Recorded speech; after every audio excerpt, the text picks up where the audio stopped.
Proclamação do Evangelho de Jesus Cristo segundo João. Naquele tempo, disse Jesus aos discípulos: Eu sou a videira verdadeira, e meu Pai é o agricultor.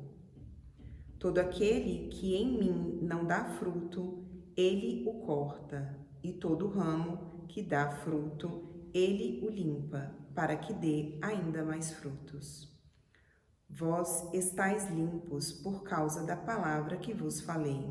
Permanecei em mim, e eu permanecerei em vós. Como o ramo não pode dar fruto por si mesmo, se não permanecerdes na videira, assim também vós não podereis dar frutos, se não permanecerdes em mim. Eu sou a videira, e vós os ramos. Aquele que permanece em mim e eu nele, esse produz muito fruto, porque sem mim nada podes fazer. Quem não permanecer em mim será lançado fora, como um ramo, e secará. Tais ramos são recolhidos, lançados no fogo e queimados. Se permanecerdes em mim, e minhas palavras permanecerem em vós, pedi o que quiserdes, e vos será dado. Nisto meu Pai é glorificado, que dei muito fruto, e vos torneis meus discípulos. Palavra da salvação. Meus irmãos e minhas irmãs, paz e bem. Hoje, com alegria, nós recordamos com uma memória facultativa em toda a igreja a festa de Nossa Senhora de Fátima, aquela aparição aos 3 pastorinhos no ano 1917. Então são pouco mais de 100 anos. Eu tive a alegria de estar algumas vezes no Santuário de Fátima, um local impressionante. E da última vez, em uma peregrinação com um grupo grande, éramos 60 pessoas, nós também estivemos nos locais próprios das 3 crianças que tiveram essa experiência transformadora para eles e para o mundo. Quantas comunidades tem Nossa Senhora de Fátima como padroeira? Quantas comunidades invocam Maria com esse título? Então nós também queremos nesse dia ter na nossa mãe, invocada com o nome de Nossa Senhora de Fátima, a santa que falou a nossa língua, que nós possamos também ter em Maria a nossa intercessora para as nossas necessidades, para que nós possamos fazer aquilo que Maria vai pedir tanto em Fátima, um verdadeiro caminho de penitência, de oração, de conversão. No Evangelho de hoje, nós entramos em um belíssimo discurso de Jesus que fala da nossa ligação com Ele. Em uma imagem bela, estamos no capítulo 15, que é a imagem da videira e dos ramos. Entendamos isso, Jesus está no local em que se cultivava muito a videira. Uma coisa que talvez muitos de nós não conheçamos muito bem, mas a videira tem o seu ciclo de 1 ano. Então, quando chega um momento, que é o momento do inverno, que a planta precisa hibernar, se ela não for podada, ela perde a sua linfa, a sua energia vital através das folhas que vão caindo. Mas se não se podar os ramos, ela vai ter diversos ramos que vão gastar a sua energia e ela não aguenta. Quanto mais ramos ela tem, mais ela vai estar sujeita a congelar, a rachar por causa da linfa que está dentro e a morrer. A videira é o símbolo do povo de Israel no Antigo Testamento. E tem um momento que Deus vai dizer para o seu povo que o abandonou, que vai abandonar o seu povo como uma videira. E a videira abandonada é uma coisa horrenda. São aquele monte de ramos descuidados que vão despontando de uma parte de outra e que dá uma imagem que é muito feia para quem vê.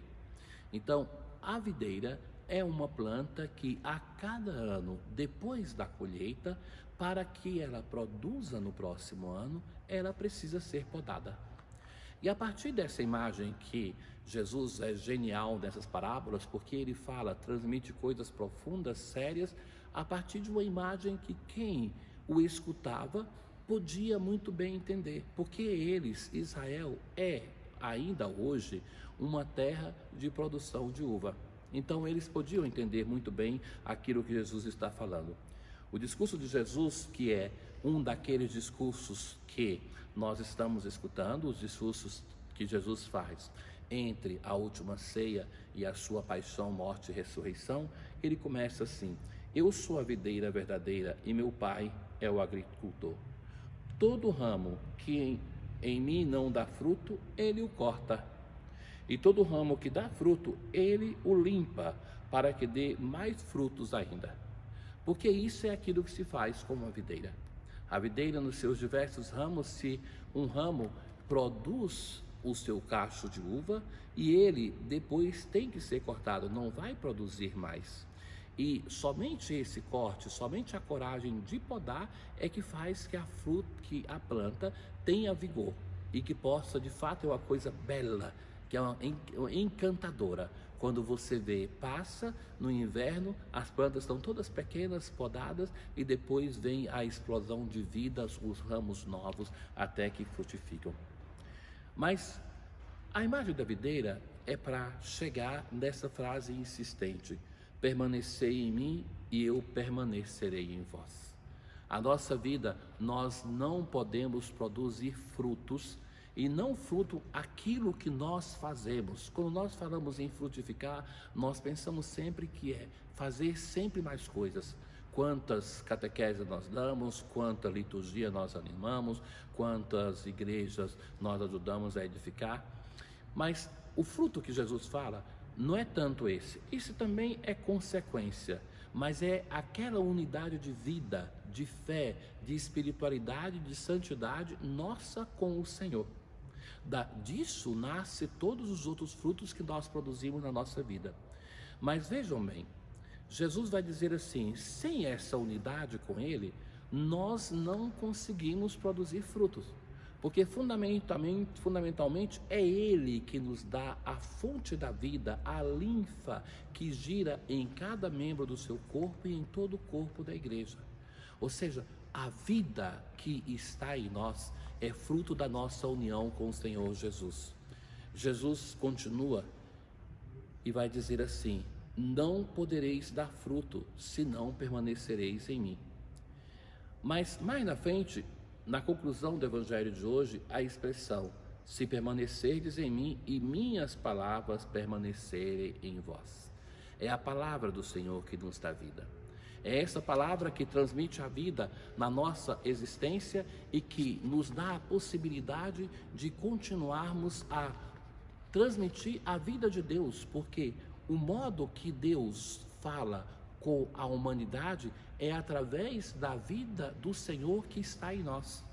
É essa vida que vem a nós através da sua palavra. As minhas palavras permanecerem em vós. Pedi o que quiserdes e vos será dado. E nisto meu Pai é glorificado, se que deis muito fruto e vos torneis meus discípulos. A expressão dessa primeira parte do Evangelho é essa: nesta união com o Senhor Jesus, pedi o que quiserdes e vos será dado. A nossa união com o Senhor faz com que nós possamos saber até aquilo que é justo pedir, até aquilo que está no coração do nosso Deus. Este é o tema desse discurso de Jesus, a nossa união de vida com Ele. Busquemos cuidar dessa nossa união de vida, de santidade e de espiritualidade. O Senhor esteja convosco, Ele está no meio de nós. Abençoe-vos o Deus Todo-Poderoso, o Pai e o Filho e o Espírito Santo. Paz.